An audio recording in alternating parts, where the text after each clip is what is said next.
Hello and welcome to FPL Have a Beer, where I invite you to have a beer with me and talk FPL because what could be better? So please like and subscribe if you enjoy the video. So at the minute I'm doing a series called Meet the Con- Content Creator on my channel, where I'm talking to uh, several of our great content creators in the community, and I asked them about their experience of content creation, about their thoughts on fantasy football and mental health, because that's sort of a focus of this channel. And then we just have a more general FPL chat. And because tomorrow's deadline, I might try and get Angel's thoughts here on what transfers he thinks I should make. So I'm delighted to be joined by FPL MV. Angel, welcome to the channel, mate. Yep. Hello, and thank you for having me. It's a pleasure. It's a pleasure to have you on. So I was just to start off, I was just wondering. By the way, actually, before I say that, me and Angel were just having a brief chat before I started recording, and I do realise that my sound is possibly a bit low. I bought this microphone quite a few years ago when I was doing lectures, and I am going to try and replace it to get my audio up a bit, just for information for the listeners there. So yes, Angel, I was just usually I start off by just saying, asking if you could maybe tell us a little bit about yourself, like where you live, your first memories of football, who you support, just things like that. Yep, I can go. I'm glad that I'm the first non-Tom on the channel, first of all. So yeah, my name is Angel. Non-Tom, yes. I'm from Bulgaria. So a non-UK content creator as well. My favorite club is Liverpool. I have supported them for over mm, maybe 15 years. Yeah, I would say around 15 years. You've had a good few Eh, years. Had a good few years the yeah, last few as well, yeah. didn't you? The last 5 or 6.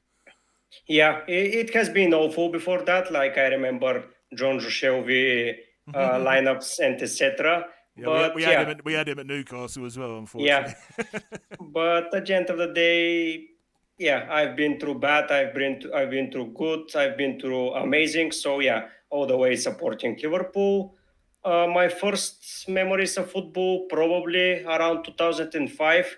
Whenever someone asks me that question, I always get to a corner kick in the semi-final of Barcelona versus Milan game in the UCL semi-final. Okay. It was a moment when my father was watching football and I was just watching with him, and I just remember waking up and seeing Pirlo taking a corner. That's my most knowledgeable memory that I have. Before that, I've been to games live, like local clubs around the country, but nothing of that fond of the memory compared to that Pirlo corner kick that he was taking. After that, the World Cup I watched because it was in 2006, and yeah, I remember all of those fixtures around. And after that, it's all been football for me and for my life. Like I've been supporting a lot of a lot of teams, a lot of games. Like I'm from Bulgaria, and currently the best footballer there was Berbatov, and you probably recall him for playing at Manu, Spurs, I then remember Fulham. Histro Stoichkov, was it, as well, Yeah, from like yeah. the 90s? He's probably the best ever Yeah. that played from Bulgaria, but at my time it was all Berbatov, and he was a Manchester United player at the time when I started watching English football, and I just got instantly pulled through to Manchester United. But after Ferguson decided to bench him at the final against Barcelona, not even bench him, not even take him into the group, and I was like, okay, I'm pissed, and I just then decided to switch to Liverpool. He was a So yeah, he was a beautiful player, wasn't he? I remember him scoring five yeah. goals once. Was it against Tottenham? No, that's No, where it was against Blackburn. Blackburn. Yeah, that was an Yeah, amazing 5 yeah, goals. yeah. If I remember rightly, your first memory 2005. In Uh, 6, 2006, not in 5. 2006 before Barcelona and Arsenal final, and it was Milan versus Barca. Barcelona. Yeah, I Yeah. was going to say if Liverpool reached that final. Yeah, I remember No, no, no. the Arsenal It was the other final. way around. Yeah, the The next year. the Arsenal final was terrible. That was the one where Jens Lehmann got sent off, wasn't it? Yeah, I remember that game as well. Uh, yeah, out of interest, is FPL very big in Bulgaria? Around me, no, I would say. Like in my previous work, there was a work mini league, but we were around 10 people in it, Hmm. and most of them just disappeared after game week 3. So it was basically a 2 or 3 horse race throughout the year. From my friends, me and only 2 other guys play FPL currently. From my current work, I don't know for anyone that plays FPL. There is a big uh, player base probably in Bulgaria because I'm doing pretty well currently this year in FPL and I'm outside of top 200 from Bulgaria. So I would say it's a good community with good players, Hmm. but around me it's just no one. Not no one, but a very limited amount of people play FPL around me. I suppose that really helps them with like the community online support and Yes. stuff, Um. especially when you're content creating, I guess. Yep. Yep. And what's your first memory of fantasy football, mate? Oh, it was around 7 or 8 years ago when I just got the game from the app, downloaded it, created a team, and forgot about it. To say to my fairness, yeah. After that, I remember one season where it was all big at the back at the start. Like I started with Sorry, Anchor. Robertson. What year did you start playing, mate? Uh, Probably around 17, 18, 18, 19, something like So that you've been playing a in the while then. co-op tenure. But no, it was always for a lot a while, only 2 or 3 game weeks, and I got pissed and I just uninstalled the app, and then the same cycle repeated itself. But yeah, I've been playing seriously. This is my fourth season playing seriously currently. So So yeah. basic about the start of COVID then. After COVID, I After would COVID. say. Yeah, the year after COVID, I started playing seriously. So basically, 2021 season. After Liverpool became champion, the season after that, I started playing more seriously. It's interesting that that's the season you sort of stuck with it because that's the most. I found that season the most frustrating one ever because of all the players dropping out because of COVID, and you wouldn't know. There was one time I remember in particular I was doing a lecture, so I had to make my transfer like 4 hours early, and I bought in Watkins, and then I remember finishing the lecture and he'd got COVID, and it was a complete waste of time. Yeah, But yeah, it happens. yeah, so maybe if I can ask you some questions to start off with about your experience as a content creator. So Yep. you're playing FPL as a fairly dedicated player from like 4 years ago. When do you decide you think I'm going to move from that to being a content creator? And is there anything in particular that inspired that? My desire to talk about the game, honestly, because I had so much things to say, so much things to add, so much things to discuss, and talking to my girlfriend about FPO is, mm, yeah, she listens to me, but yeah, I know that it's not the best thing to her to listen to that. So I decided to start talking to my camera, basically, and saying, yeah, things about me and how I play the game. I think I have a pretty different point of view to most of the content creators about how the game can be played, not should, but can be played. Mm-hmm. And I'm playing it in a very different way than the others. And I'm trying to showcase my strategy and how I want to play it, and basically to show the viewers that there isn't only one right way to play the game. There can be millions of variations of ways to play the game, and you can still do good, relatively good, let's say. But yeah, that was my goal because I haven't seen anyone talk about how I play the game. So I decided to share how I So, play the game. for the listeners, how do you play the game, which is different? I separate the game into different time periods, like start of the season, after first international break, after first wild card, after Christmas break. I look at the game at different time intervals, and I prepare different strategy for each time interval that So you're I. basically breaking the season down like into chunks and just planning for those Yep, particular chunks. yep, Yeah, that's good. I think that's a yep. good way to do it. Yeah, because it's good to focus on different things. While in those periods, like the first couple of weeks, basically you don't know anything. The only thing you know is that good players that have been delivering in the past most probably will continue delivering the past. So I tend to take less risks at the start. I go with proven players. Then after I see how each team plays, then I prepare a strategy at teams in form. Then I prepare for my first wildcard to use it. When I use my wildcard, I have a different approach of the wildcard than the others. I don't care about the fixture runs that Sorry, much to use my. do you are you one of those managers that goes into the season with like an idea of when you're going to play the wild card? Or No, never. I use the wild card first of all as an option to get away from a bad team. Like if I started pretty poorly, this is my strategy to go out and to start gaining some ranks. Or if I'm ahead, I just wait to see when the league has settled, because a lot of things happen around Premier League, like cup games, European fixtures, national teams. Like when the game goes into that state, those are variables that you cannot control. And I think that I need to see which team is playing particularly well at defense in order to set up a proper defense. Then look at players that are solid in midfield. I tend to prepare from 8 attackers, let's say 4 are my core players that I do not move away from, such as, for example, Mbumo.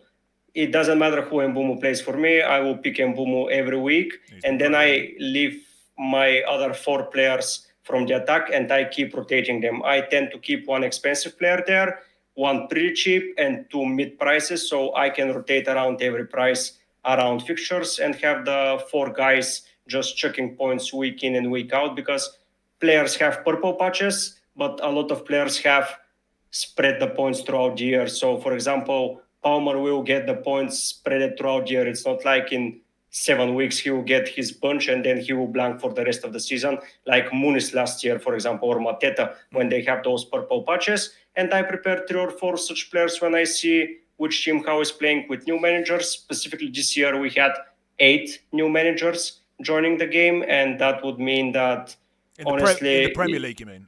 yeah, 8 in the Prem. It was Didn't eight, realise it and was that some of the much. big teams like Liverpool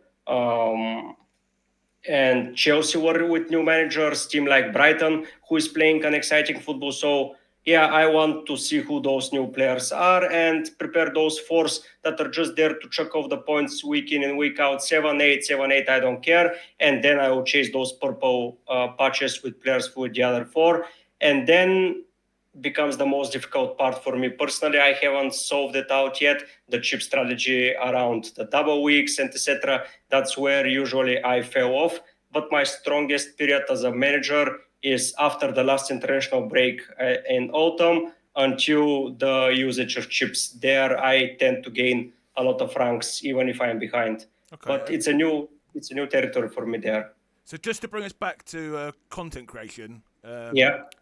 So what were your early experiences like as a content creator, and how have those experiences maybe changed over the 2 years you've been doing? That's right, isn't it? It was interesting to speak in front of the camera. I didn't start with the face cam. I thought that I would do the FPL focal way. He didn't show his face for a very long time, and he started showing his face around streams. And he still doesn't use face cam on his videos. He still doesn't. He's no. He's only with face cam on streams. So when he streams, he uses face cam, but when he records videos, he's without it. And he was my inspiration, honestly, to start. Sorry, Andrew, because I enjoyed his can I content. interrupt? 'Cause we were talking about this a bit before we started recording. So Yeah. did you have complaints or people asking you to use camera when you didn't use it? No. It was a personal decision to start using the camera because I felt it more of a way to connect with people. At the end of the day, it was my goal to connect with people and to start making connections and to start talking about FPL and start seeing progress in my gameplay and see different ideas, because I always want to listen to someone when he has an idea, what his idea is, why is that his point of view. So I decided it's completely fair for the users to see who they're speaking to, and to because people tend to trust 2 things: either a face that they see or a result that they see. And I was not performing well with the results, so I thought it should be the face first I of think all. Angel, as a psychologist, we say that so much of the connection you meet you make with someone, even if you're not talking to them like we are now, is with the Yeah. eyes. You know what I mean? So I Yep. think having that in, but it probably if you had under your other face just your eyes, I know it would look very weird, but that's what I would think would maybe be the key behind it. So I didn't mean to interrupt. Probably. I don't know what it is, but I've seen people connecting more, talking to me more, giving me more comments in the comment section when I started using camera. That was the big difference. People started to talk to me more. Maybe not the viewers did not grow exponentially, but the engagement increased for sure.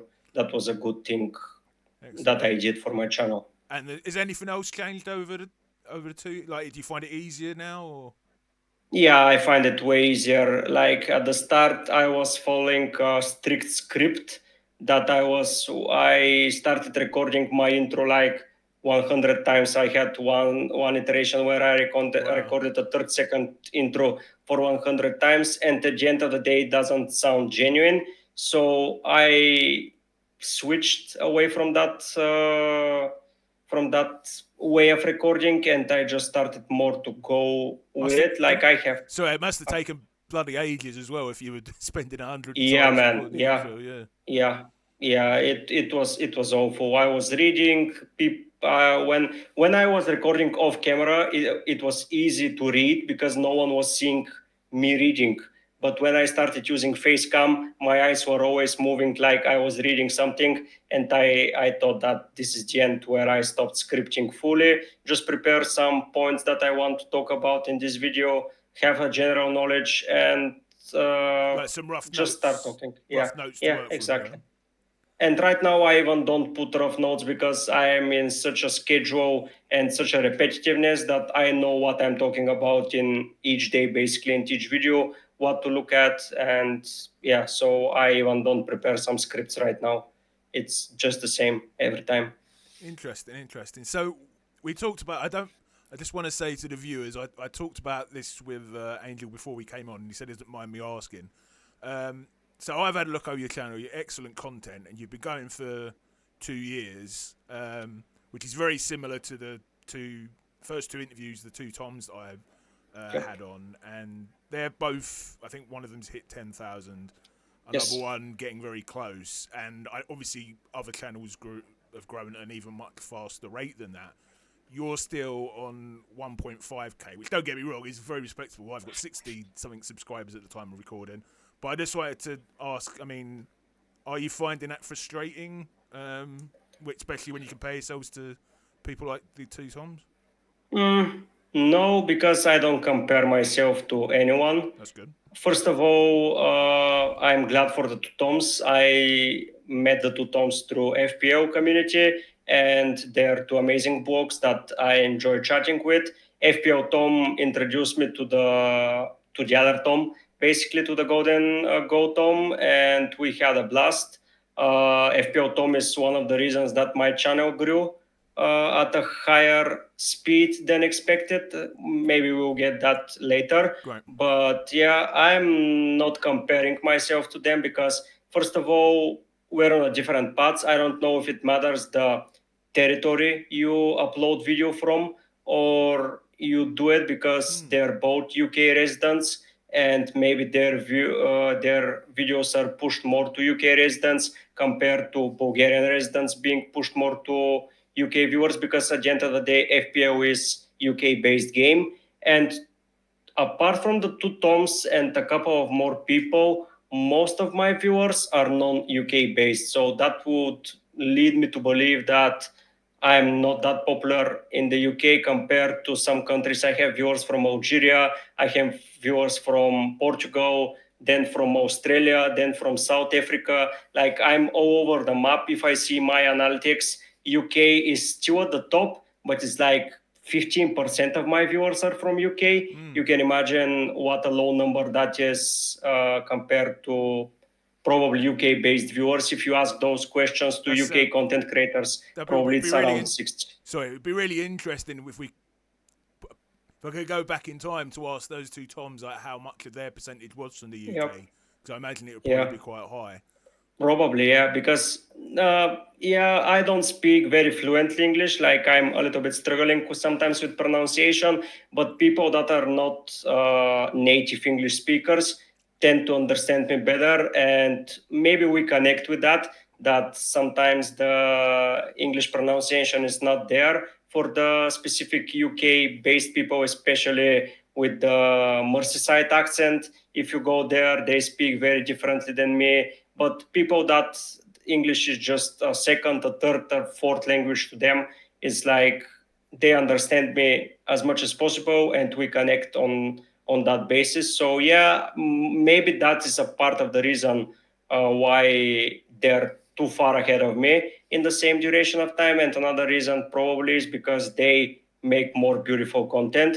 Like their content is way more aesthetically pleasing, to say the least. Like the animations, the covers, the thumbnails, everything they've put in so much work around that, and that's a thing that I would want to do in the future. And yeah, I will try to improve there because I think it will make a slight difference. Because at the end of the day, everyone is there to see something aesthetically pleasing, and it's always better for the eye.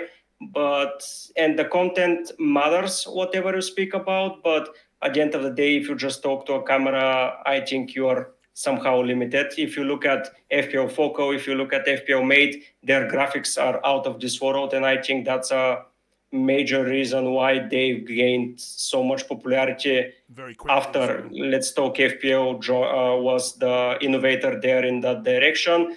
They were the two guys that almost caught up to him. Like they're half of the way there, but still they're gaining up rapidly, and their aesthetics are just way more pleasing. And if I can add some more uh, aesthetics, yeah, I say that word pretty openly, but yeah, more aesthetics to my video, I think more people will be engaged more and will be watching it more. And I think I will be working into that direction from next year onwards.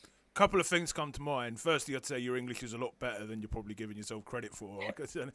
The other thing would be, I think it's very shows a lot of, I don't want to say courage, but a lot of balls really to not only to make FPL content, but to make it in not your first language is, even.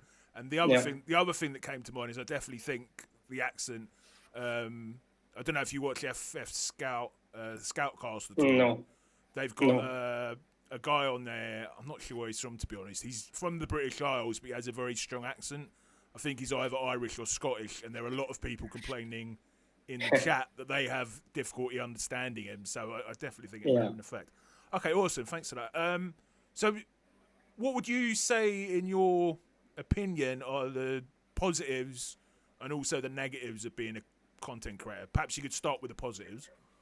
Yeah, the positives, you meet some wonderful people, you create connections, especially if you're consistent and you show consistency. The viewers are showing consistency as well. As much as you give them, they tend to give back if they are good people and want to connect with you as well. They see someone that they can ask their questions to, and yeah, I feel pretty good about that, to have to talk about FPL and football in general. I've created a Discord group from the start of this season, and I've been utilizing this a lot, like having a lot of engaged conversations with people, they asking their questions. I was able to, because it's a good thing to promote your content somewhere, but you have to promote it somewhere that you know it will mean something to the people that this promotion reaches to. And that Discord, when I start a live stream or do something like that, I know that there are always people that will be there. Like in my first live stream,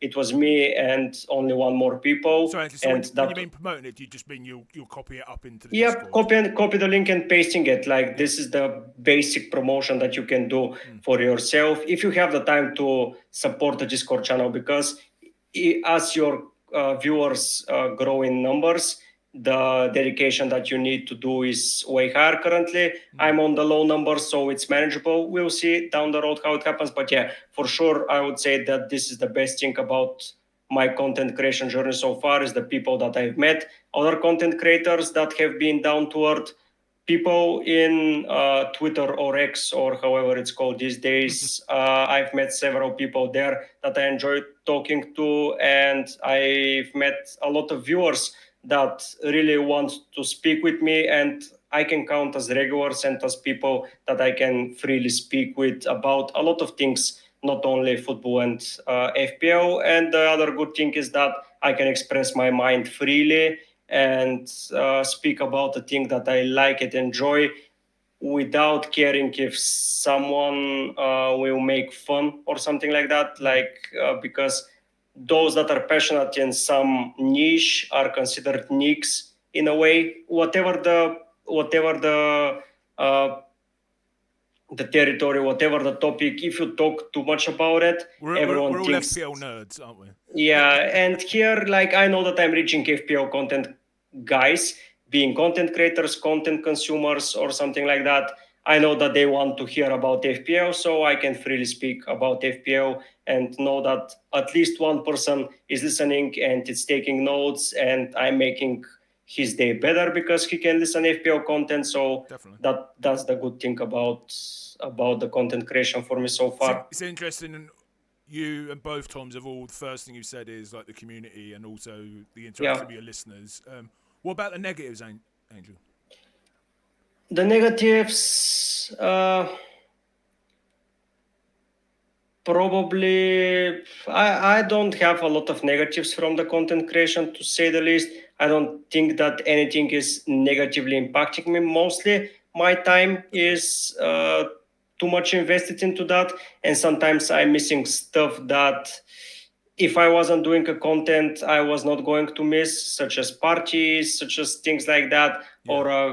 or 2 or 3 hours extra of sleep, because I'm having a regular job and this is not a full time for me. It's like a hobby that I'm trying to go further. And sometimes I lose sleep to prepare a video So or Angel, just miss Angel, can something. I interrupt you? Is it something you would like to turn into a full time career at some No, point? I love my job, and if I can expand it more, I would be happy.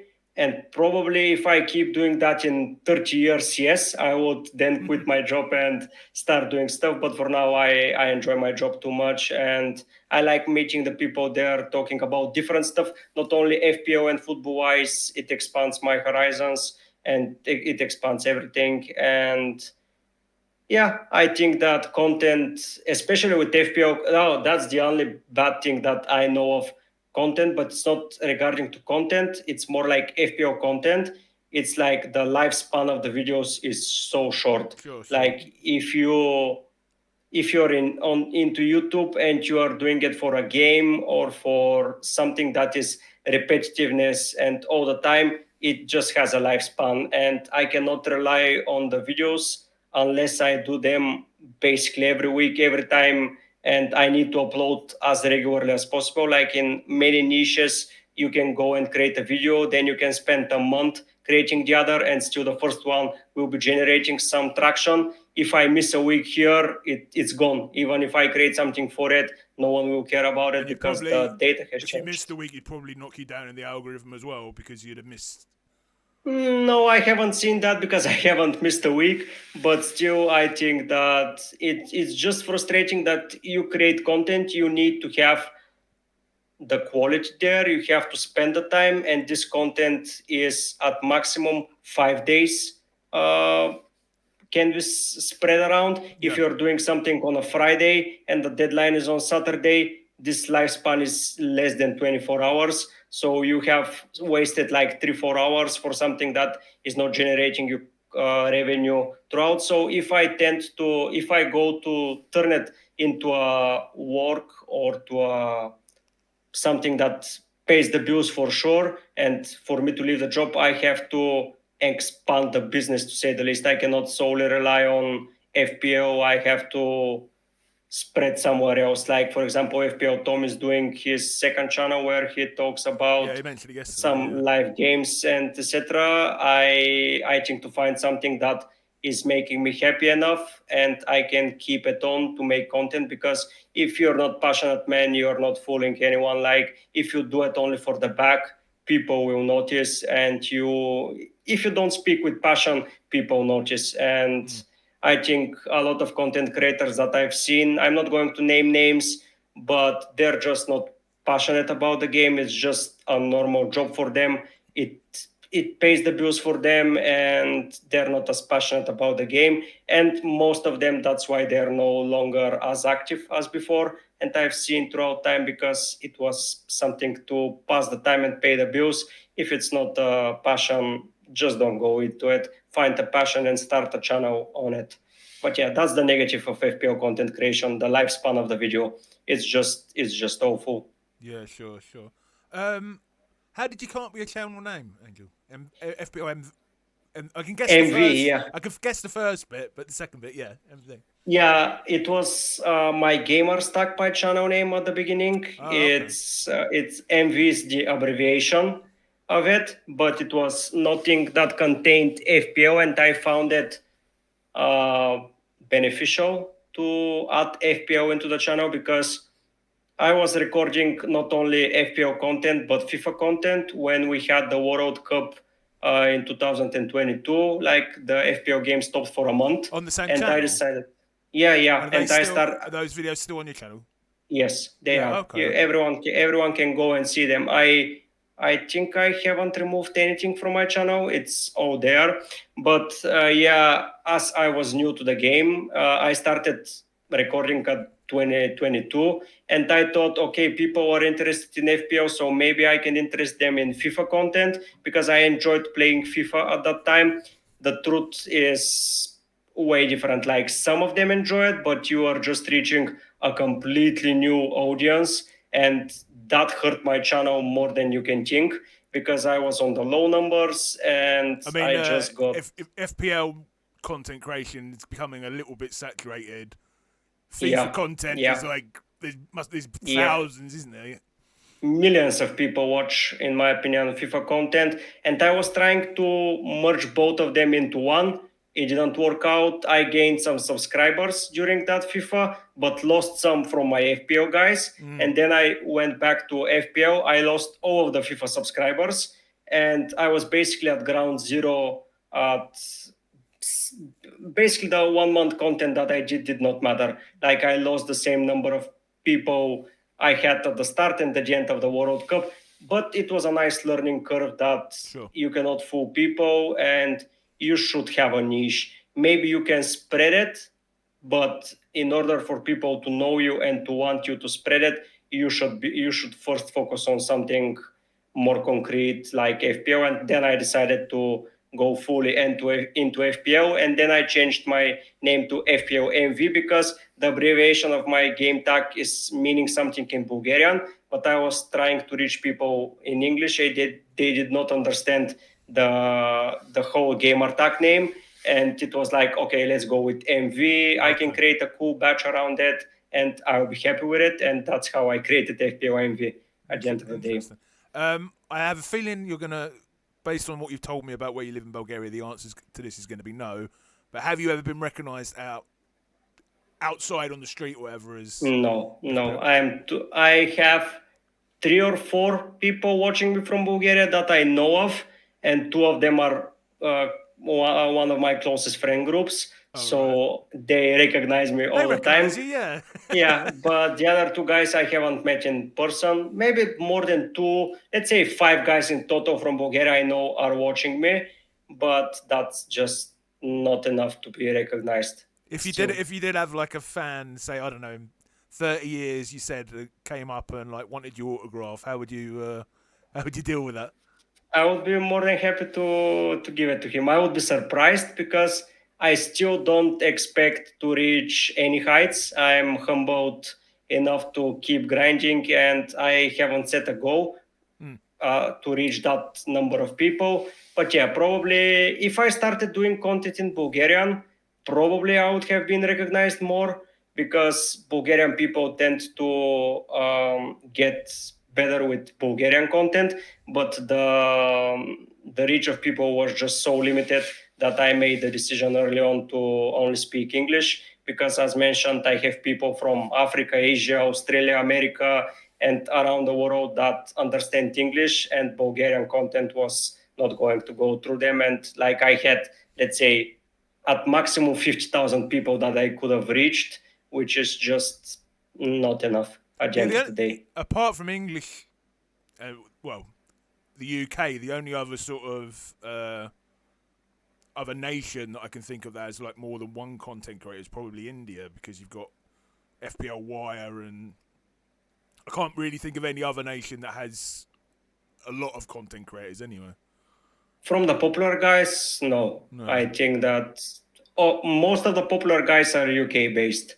And I think that is what probably helped along the way to expand their channel. Like they're reaching people from outside of the UK, but it's still a UK game. And I think the algorithm just prefers promoting it to UK people, as this is a topic that is talked too much there. But yeah, I think the game will grow even more throughout years. Like I remember the game having 7 million people, and last season it was like 12 million at the end of the year. So yeah, the sky's the limit with football, and English football in particular. If they make a better promotion, in my opinion, it can reach more and more people. Okay, awesome. So move on a bit to talk a little bit about your opinions or experience of FPL and mental health, because it's a bit of a focus to the channel. Okay. I've sort of got into FPL. I've been playing it for 10 years, but sort of from a professional perspective, I got into it by researching FPL and mental health, and I've got a couple of videos on my channel about FPL and mental health, and also like how things like deadlines might affect our mental health.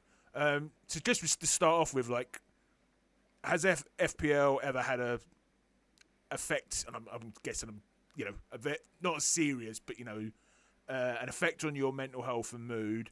And first of all, just as a player, maybe before you started content creating, and then as a content creator, and is there any difference between the two?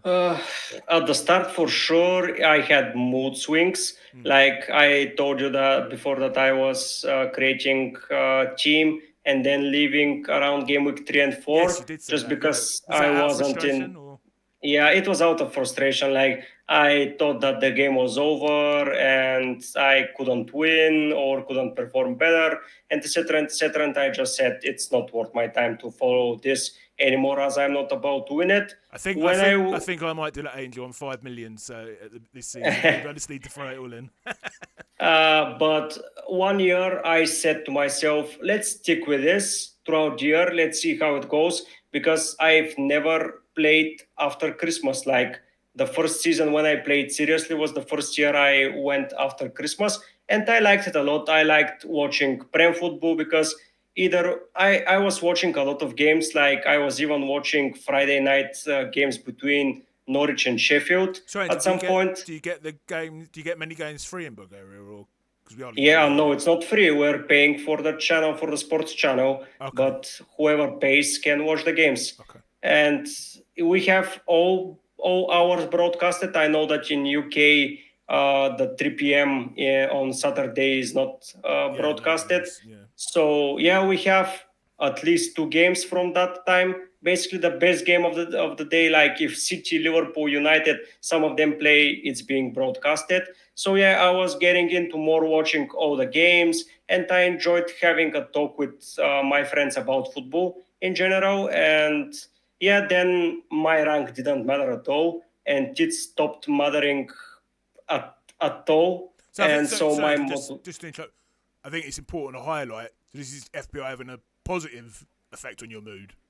yeah, Yeah, yeah, it's having, but the positive is coming from the community yeah. more than the game. Like the game is such that you can have 4 or 5 bad weeks, and then one good week just destroys everything that happened to you on the worst spectrum, and then it's all green. And this can happen the other way around. You can have 5 game weeks where you are chipping, and one week just the variance is behind you and you're destroyed, and you're back down the pecking order. So yeah, I see those, but yeah, the mood swings are almost non-existent anymore for me. Like I get sometimes frustrated when I get a 50-50 decision wrong. Like if I am basically tossing a coin to make my decision, and then I'm having the worst outcome with the decision that I made. Yeah, I'm angry, but it's like for 5-10 minutes, and then I'm back, and I just prepare the next week.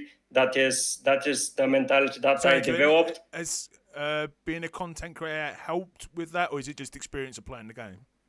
Content creation helped because a lot more people are frustrated, and as the content creator, I have to be the level head and to show them that the grass is can always be greener if you do the right thing. So I just became more level headed around the community, because if someone is frustrated, if they're having a bad week, I just want to be there for them and to say, okay, you had a bad week, but you have a good team, the luck or the fixtures were against you, this and this happened that you cannot control. Let's move forward and let's start preparing for the next week better. Don't do anything rush right now. And I keep repeating that myself in my head, and I just keep going. And if you have a bad swing, it can be bad, but at the end of the day, it's just a game, and you can be better next week if you're in the right mindset. So that's why it's just such short spans. First of all, I leave almost never a 50-50 decision right now.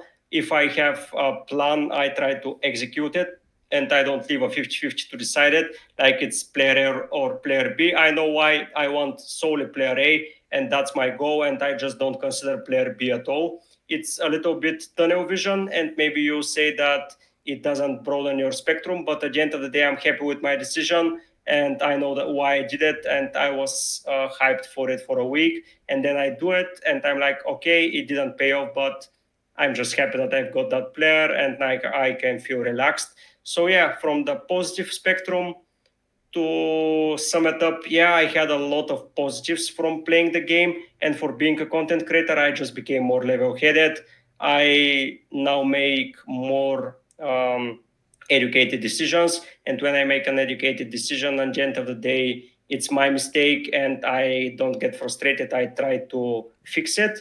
If it's a 50-50, yeah, I get frustrated, but at the luck, and so it's not having a negative impact anymore on any of my weeks. Like I get some frustrated times as a player, but as a fan, I even if I don't support the team and a striker misses an open net or a playmaker doesn't make a pass, I just yell at the screen and say, "How the hell didn't you see that pass and you didn't do it?" So it's just the football side in me is taking control. It's not anger. It's just me living in the game. So yeah, uh, it's way better than before, and I think it's going to become more and more good throughout time and time. Hoping that I can reach to more players to find that mindset of knowing that this is a game of work at the end of the day, and work is not there to swing your mood that way. You just brush it off and start preparing for next week, because there are games,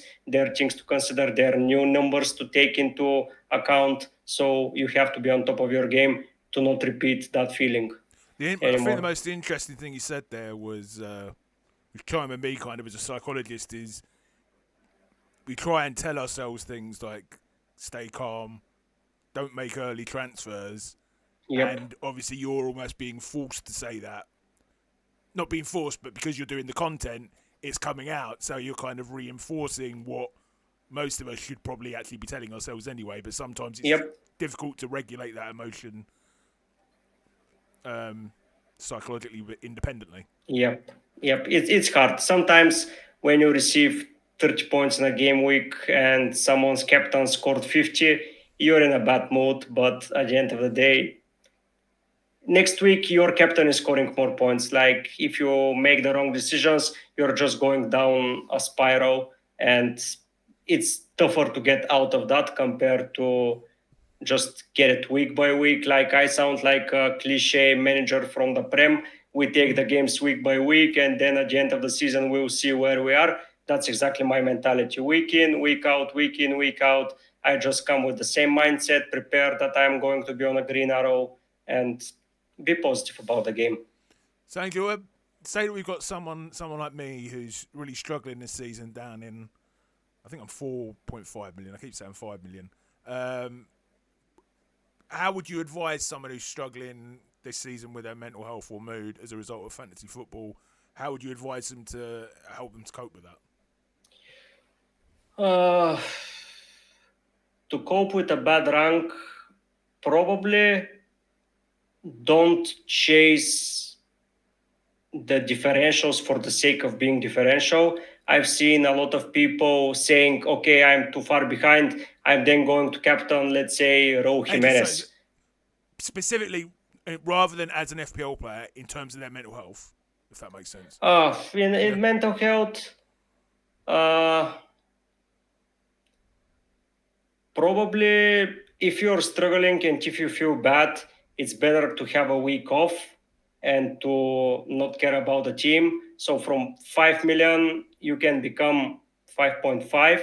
It's not that big of a difference. But if you have a week off away from your phone or from the games or from the white noise that I enjoy saying it, just turn off all social media because I am a big hater of social media. Definitely. Maybe we'll get later to that. And a hater of showing off in social media. I enjoy speaking with people there, but the bad variance for you is a good variance for someone else. And they'll all have it up. You'll just go on Twitter and yes, it'll be yes, 100 points, if you go 110 on points. Twitter, yeah, and the algorithm is like there, a lot the posts with a lot of tractions are going to get shown to you, and at the end of the day, you're going to see 90% of people doing better than you. You have zero benefit of you seeing that and zero benefit of you reading that. It gets you down. It was at some point one my lowest low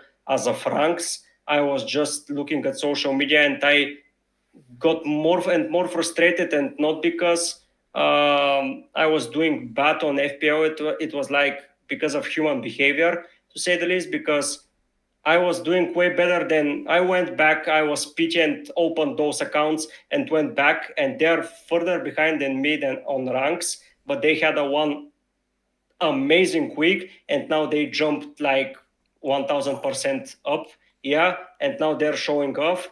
But I then saw that they're further down after that again behind me, so I was like, I don't care about that white noise. So my advice would be, if you're having a bad week and if you're in a social community where someone is showing off, just mute it, just don't look at it, and just have yourself surrounded with people that are going to support you in that moment, and maybe we'll say something good about it. We'll find a thing that they can say, you did bad this week but you have this and this will help you bounce back because it's a long run, blah blah blah, and those stuff. Someone that can say something positive for a person that is on the bad side, for sure. Find a community where no one will care about your rank and you play week in, week out, and you see yourself, first of all, improving mentally, second of all, your mood becoming better and better, and third of all, and most probably, your rank becoming better and better at the end of the day. So, yeah. Yeah, I totally agree. That's some really excellent advice, Angel. Last question, sort of on mental health, before we have just a general chat about FPL. Do you think there's any? I mean, this is quite a conceptual question, but do you think there are any changes FPL or other fantasy football sites, like, I don't know, FPL Team or Champions League FPL, could make to help their players with their mental health or in terms of their mood? If you get what I mean. Yes, I get you. And I think as much as possible, removing luck out of the equation will help people just be more,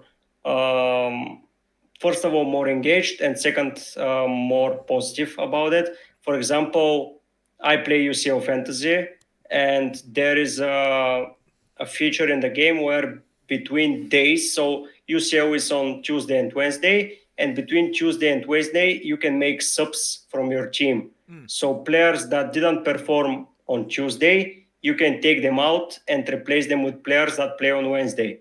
I think that is the one thing, if I'm willing to take anything from any other game, is going to be this, because first of all, it makes you a better manager because you are not relying on 11 players and you're not relying that much on luck. You have to prepare a better squad and you have a safety net of making the wrong decision right. Yeah, you're risking someone on Sunday to do worse. But for example, let's say you bring in, like the last couple of weeks, we had the Saka Son injury crisis and dilemmas. You go with Saka, he plays on Saturday against Bournemouth. You keep Saka, and then let's say he was out, but let's say he's on the bench and he comes on as a one pointer. And then you have someone on Sunday that is not as good as Saka, but most probably will play at least 90 minutes and he has a chance of scoring more.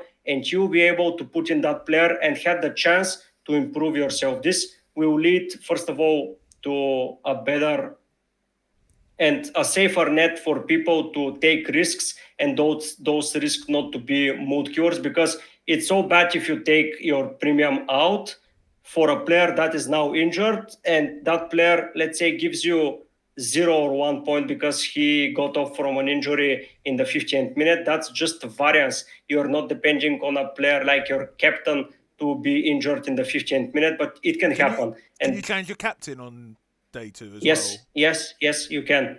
The points are returned back to not the double number for your previous captain, and you are captaining the player on the second day. So if your captain, for example, let's say Haaland plays against Ipswich in game week 2 and instead of hat-trick, he scores only 1 and then he gets injured, so he's on 5 points. But on Sunday you had Salah, who then again scored a hat-trick.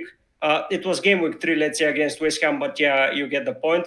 Then you can go and say, okay, I have Salah, so let me switch and have a higher chance of getting points. At the end of the day, the most precious currency in the game is points. And if people got more of them, that will introduce more risks taken, that will introduce more hits, because people in general will have a higher safety net and it will improve the engagement in the game way more. And I think it will remove luck the other way. The other thing is to remove that stupid deadline 1 hour and 30 minutes. Like, people, it was before 1 hour. I'm playing since the time it was 1 hour, and sometimes lineups were coming off 1 hour and 5 minutes before, and someone had the knowledge, maybe a photo of the list of the squad or something like that. Who was the Liverpool Twitter account? I remember he always used to almost always have the Liverpool team, didn't he?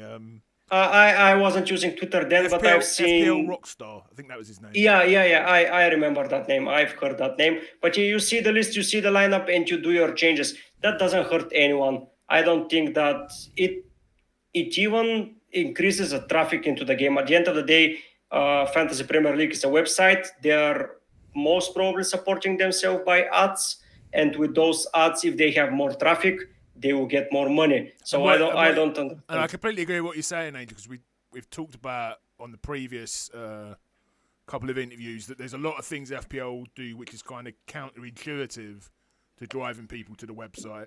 But the ability to change your captain or making subs during people, so it makes logical sense to them to actually do that. I mean, it would drive. Exactly. Yeah. For example, last week we had 4 days of playing: Friday, Saturday, Sunday, and Monday. So, for example, on Friday, I could have captained Wood. Then on Saturday, I could have captained... we didn't have Monday, sorry. We had 3 days: Friday, Saturday, and Sunday. Then I could have captained Haaland. And if they don't pay off, I would have captained Salah, for example. Let's say that's the way that I do. And this will make me go to the website on Sunday morning, on Saturday morning, and probably will be at least 2 or 3 times per week. I will be there more. Or if the deadline is gone, because in UCL, there is deadline for when you can make subs. So on Wednesday, until the first game of the day has started, you can make the substitutes. So you see the lineups on the early fixtures on Wednesday, and you can say... Their deadline goes up to the kickoff, doesn't it?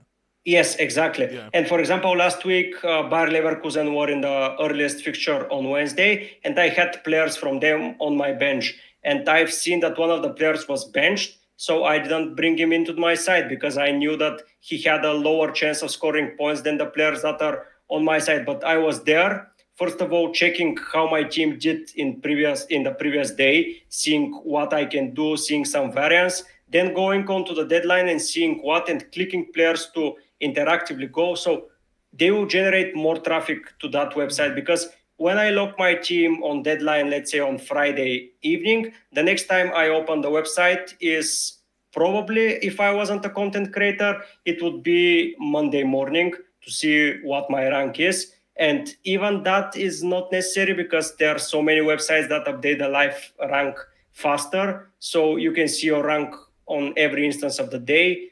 So yeah, maybe Friday night. The next time will be around next Friday when is the deadline. If I was a regular, but if there was some actions to be taken, I think the FPL game would become more and more popular for people. And if you don't want to be as active, you don't lose anything apart from you just play the game how you played it until now. You Yeah. lock it on Friday and you go next Friday and do it once again. Like you have a downside because other players will be more active. But at the end of the day, there is only one guy winning it. So I don't think it will make that much of a difference for casuals, and it will bring more traffic and more players to be more involved because that's what I hate the most about the game.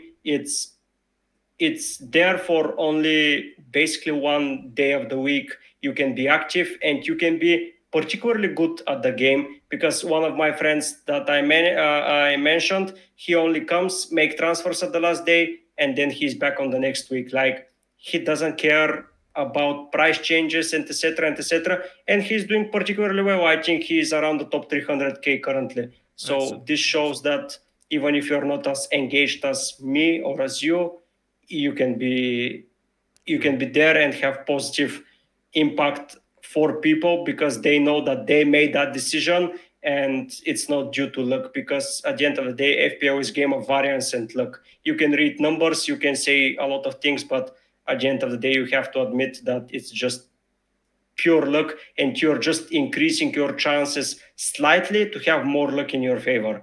That's the way I see the game. Awesome. Just to apologise, I don't know if you can hear it, Angel, but to the viewers, I've got fireworks going off outside, No, I cannot. and the dog's barking at them. So if you can pick that up, I'm so. All right, awesome. Yeah, No, some really good points. So just to finish off, if you don't mind, Angel, with just a quick chat, how is your season going this year? You said you it's had quite been a good run, amazing. yeah? Yep. I'm top 75k in the world currently, It's really good.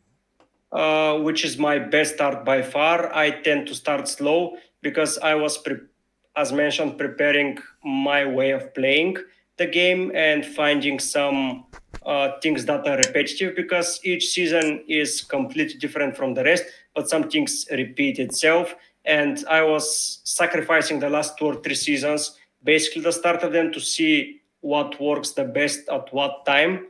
And things repeat themselves. People are saying it's a different season with different players, blah blah blah. But good players deliver points. They don't Bad become bad players, players overnight, do they? yeah, they just don't. If it's a good player, you know he will deliver points. Yeah, maybe there is a variance that he Can doesn't I, deliver. what were your previous ranks, if you don't mind telling us that? I had one 75k, I had one 45k, and last season I was 500k. It was the worst season because it was a nice learning curve because I started awfully and I made wrong decision after wrong decision after wrong decision, and I just fell around top 4 million at some point. I managed to fight back up until top 100k, but at the end of the season, Mateta just destroyed me and he pushed me back into the top 500k. That bloody I was Mateta. so much against him. Like I wasn't watching powers at all. I was so fed up with the game. But yeah, the bad decisions at the start. People say that you cannot win FPO at the start of the season, but for sure you can make it way harder for you to win it I'll at say the something, start. Angel. I've said on a few previous, I generally finish in the top 100,000, if not like the top Yep. 200,000. This is by far my worst start. I've never been outside the top million at this point. But in some ways, that actually makes it exciting because I've had seasons where like I've just gone between, I've got up to 100,000 by now, and then I just fluctuate between 1 and 200,000 all season and never change. At least I've got, because I'm 5 million, I've kind of like, if I could get to 2 or 300,000 this year, it would be brilliant. Do you know what I mean? So in a way, Yeah. maybe the way I need to think about it is it's a different type of challenge, than other seasons. Yep, I always give example when the World Cup season was happening, 2022, 2023. Yeah, it was the season. There was a guy in around game week 19 when the season stopped. He was around 2 million rank, and this guy finished second in After the the World Cup, world. he was 2 million. No, so yeah, at game week 20, he was 2 million. Yeah. Basically, at game week 38, he was second in the world. Wow. And the only reason he didn't win was because, if you remember, it was a coin flip between Callum Wilson and Isaac who to be captain. And the guy at number 1 position, Yes, yeah, I do captain remember. Wilson, and the guy at number 2 position, captain Isaac, Yes, for the game week I 37 unfortunately did that as well. Yeah, and so the only reason that guy didn't win from 2 million in the world around game week 20 was a coin flip decision. So even if you're a top 5 million, you can fight back if you keep doing the right things over and over and over again. You can get up to those ranks if you just steamroll ahead and you continue doing that. Yeah, it's way harder, but that guy shows that it's just mentally possible Do to do you it. know what I And really you can liked even about win that season as well? I know that we only got it because of the World Cup, but we got almost an extra wild card, didn't we?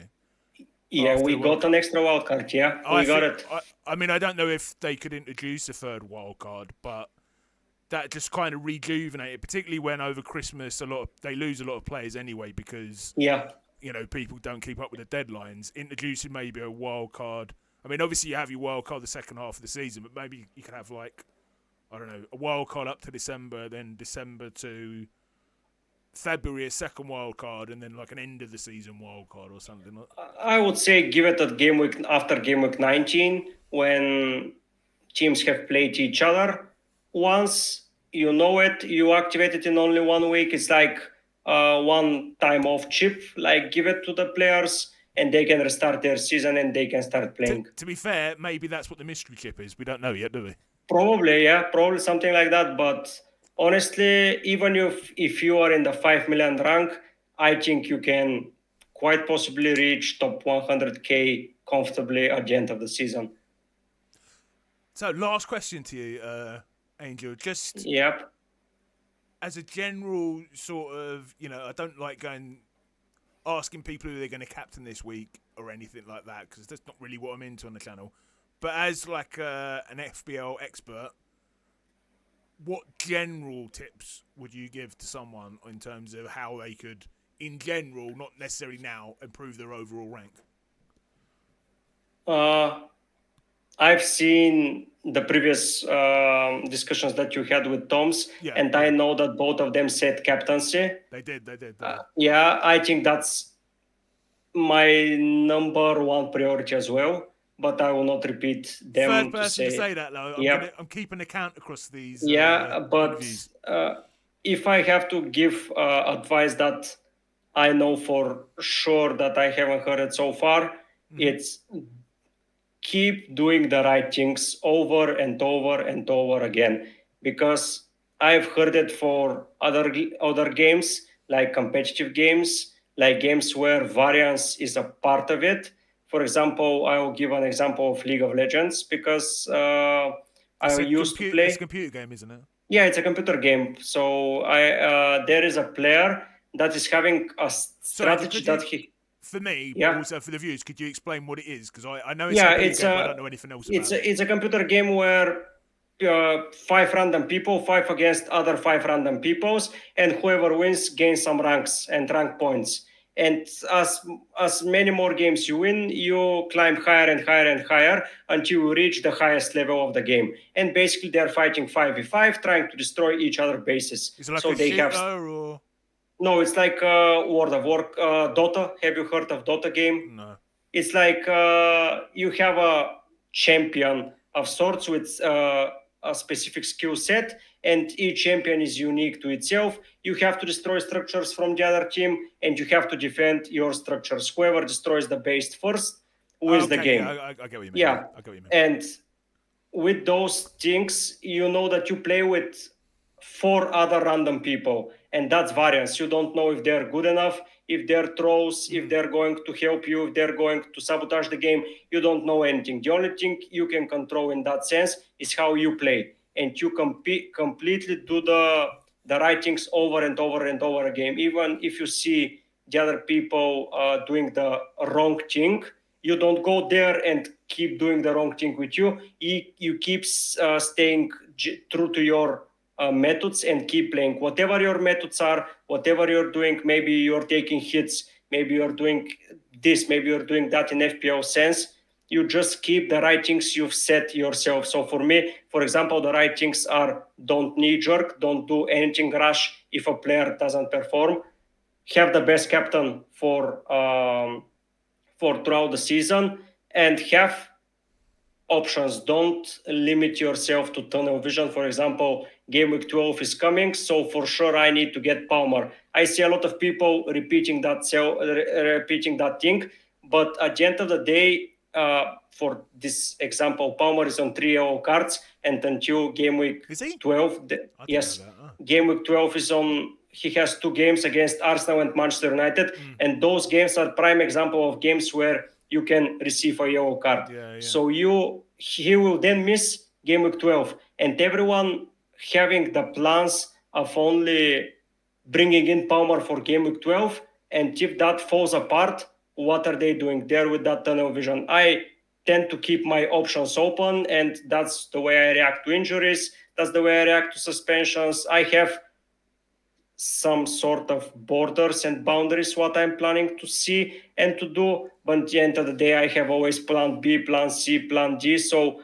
I would say prepare more than several solutions for each week, and don't do early transfers. Like if you're going to be priced out for the captain pick, yes. But if it's for, let's say, replacing um, let's say Solanke with Cunha, at the end of the day, there is a high chance that Solanke is going to do something, and that zero point 0.1 or that extra information that you're skipping, it's going to bite you. Like Do you know? last time with Saka, last time with Son, and this time with a lot of players. Do you know what I do now, Angel? I used to. I mean, this is partly because I've been playing for 10 years, but I used to look on Sunday, decide what transfer I was going to make, and then I'd watch all the team news and look at the statistics. But I found that so often by Friday night, all that had gone out of the window. All I do now between the end of the game week and Friday night is listen to content. I will not actually look at the team, because half the time when I mean, maybe this is more of a mental health thing than a good rank thing. I'm pretty sure I'm going to bring Haaland out and bring Cunha in this week, and take Eze out and bring Salah in. But I'm going to have a quick look at it once because I'm not going to get up tomorrow. I'm going to make my transfers tonight because there's some price changes. But just I don't know. I mean, I'm sure your process is a lot more complex than that, because you're creating content all the time. But Yeah, probably as you've seen most of my content, I'm not exactly a numbers guy to do everything by the numbers, because numbers can oftenly be turned at your favor. Like if you want someone, you can always find you can interpret them in your own. Yeah, you can find the numbers yeah. that will support the pick. Like if you, for example, seen, let's say, Cunha scored last week and he did well on BPS and etc. and all the things that I see lurking around the content creators and everything, you will find the right numbers to support your decision. You will always find them. Believe me, I was looking at numbers before, and that's why I tend to prepare, like you did in the past, something that I think of happening because I trust my intuition. At the end of the day, sometimes intuition may work better in your favor.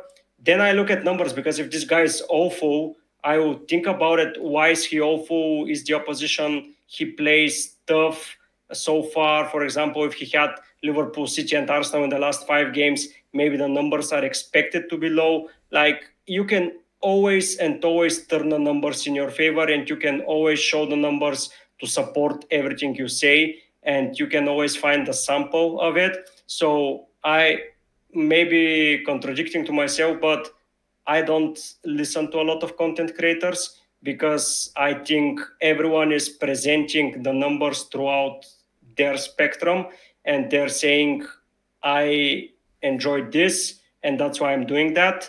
And I think that player A will do, and here is the numbers because I say player A is doing You, that. you And can you because, can I don't know. I'm just making up names here, but you can see Raptor and Focal use the same numbers, and one of them comes up yes, with buy him, and the other guy comes up with don't buy him.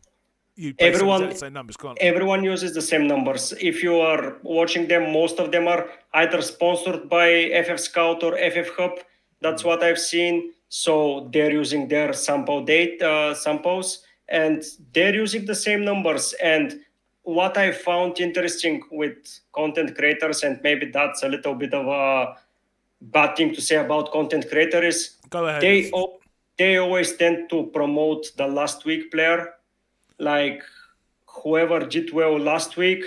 Right now, his numbers are amazing. Of course, they're amazing. Like he just literally played outstandingly well. Like before Palmer scored 4 goals against Brighton, I haven't seen anyone saying anything about Palmer to any extent. It was all Saka, Haaland, and Salah, Angel, and I wasn't. all of this. Yeah, I'm going to go against you a little bit. All of this, I've had Bruno Fernandes in my side since game one, and all this season. But I'm trying to go by what you're saying. I'm trying to go by. I know he's been good in the past.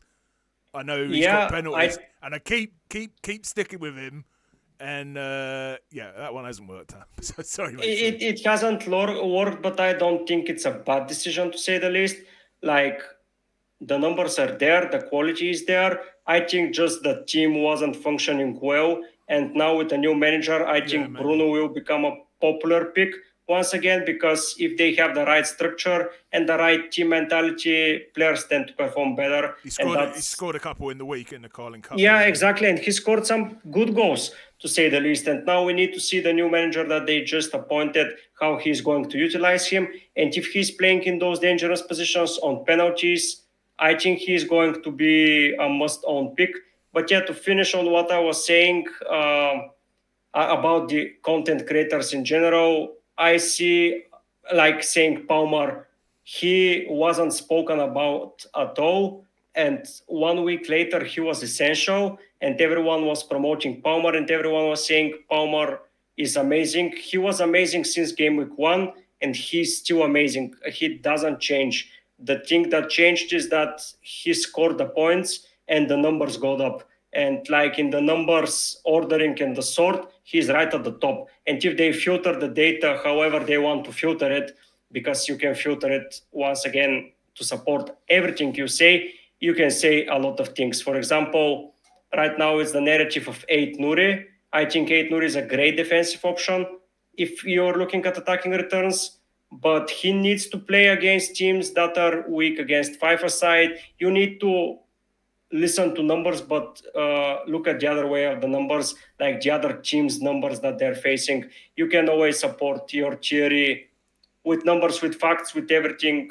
That's what I'm trying to promote to my viewers. I don't know if it's getting hurt a lot or even at all, but numbers are there just to be used as our tool, and you can use the tool however you like and however you feel. And if you watch a lot of content creators, because I used to do that, and as much more content I was consuming, I was getting worse and worse and worse and worse because I was just no one was giving me solution, because unless you copy the thing they're promoting is not going to help you. Because if they say Salah is the best player right now, but if you cannot get to Salah, unless you destroy your team, Salah is not the best player for your team, to say the least. And I see a lot of people just going and destroying their teams.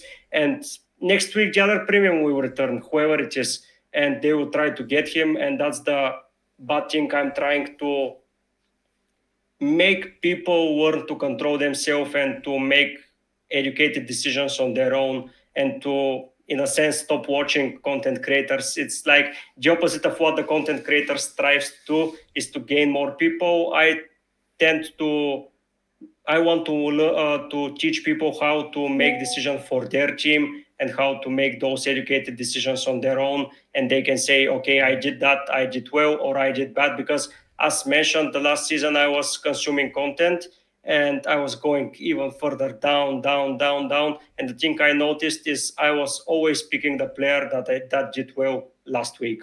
And last week it doesn't matter anymore. It was a good variance. It was a good thing. It was a good luck. There were 15 minutes of added time. There was this. There was injuries. There was a red card.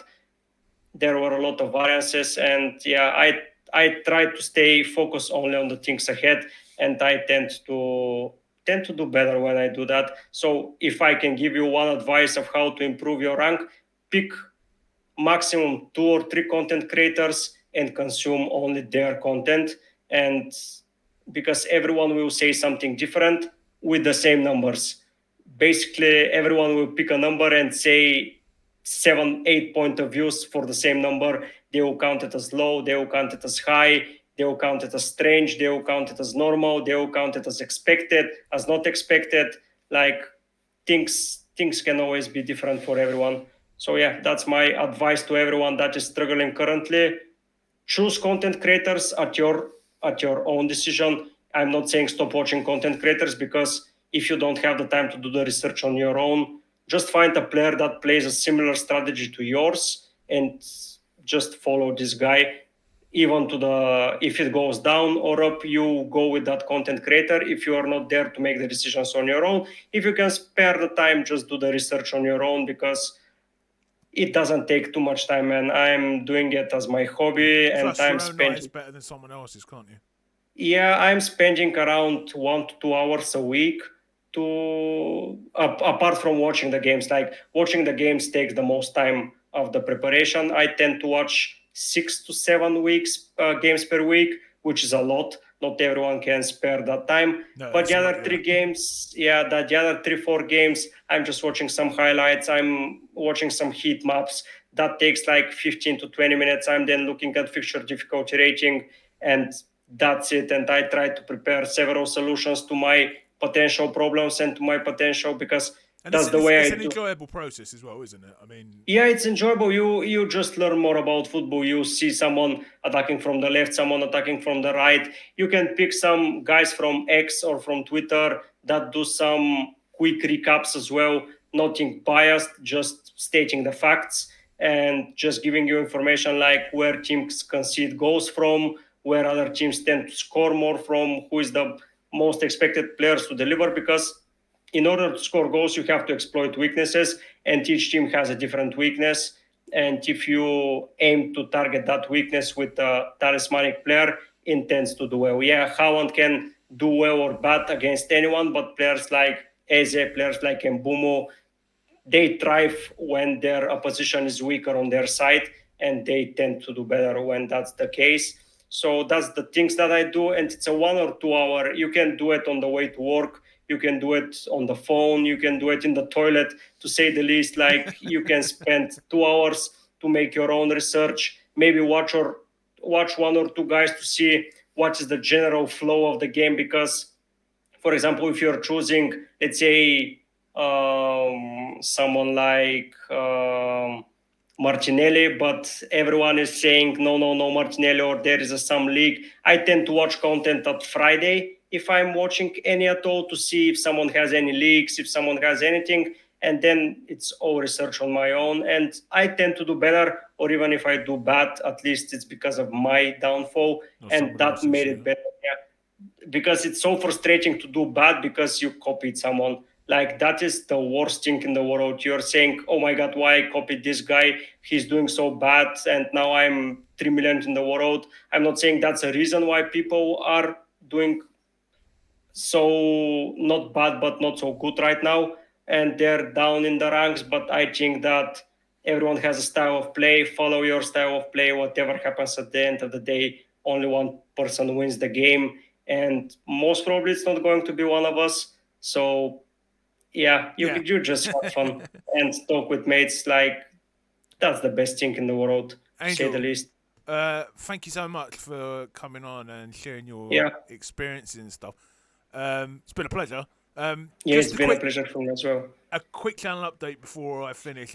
A couple of people have messaged me on Twitter saying, "Is FPL Andy coming on or is Raptor coming on?" Whoever. I will say, I will not give any names, but I will say that I've contacted the Big Five, and by the Big Five I mean people who have over 100,000 Yeah, subscribers. I know who you're talking about. Two of them have agreed to come on. One of Wow, them, that's nice. maybe after Christmas Ooh, in the new year. Two of them haven't got back to me yet, but I am going to try and get back to them. So that's hopefully, nice. we'll Hopefully, get yeah. some of them on. Two of them at least on in the next couple of weeks. But Angel, thank you so much again. It's been a pleasure, mate. Yeah, it's been amazing for me as well, man. It's so fun to have to talk to someone about FPL and the thing you love to do.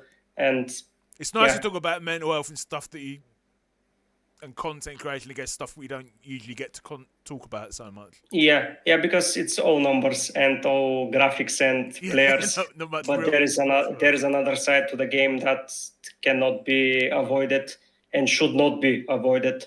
Exactly, yeah. Okay, thank you everyone for listening, and please like and subscribe to keep up to date Yep. with this interview series and with the channel.